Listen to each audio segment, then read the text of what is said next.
Kasunod po ng dalawang bagong impeachment case laban kay Vice President Sara Duterte, makikilala na ba natin si Mary Grace Piatos?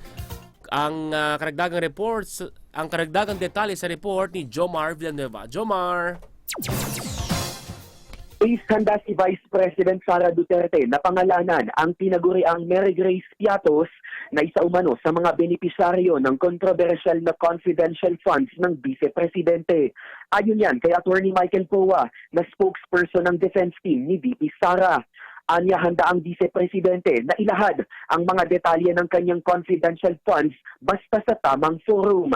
Naniniwala si Poa na angkop na forum ang impeachment trial para ilabas ang mga detalye ng confidential funds.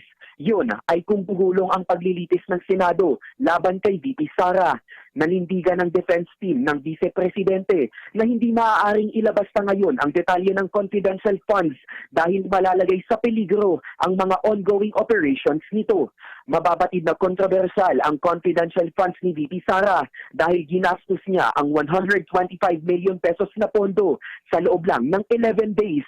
Bigo ang impeachment trial laban kay VP Sara noong nakaraang taon dahil dineklara itong unconstitutional ng Supreme Court.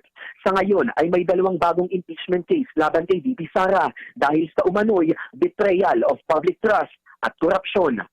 Jomar Villanueva, Newslight.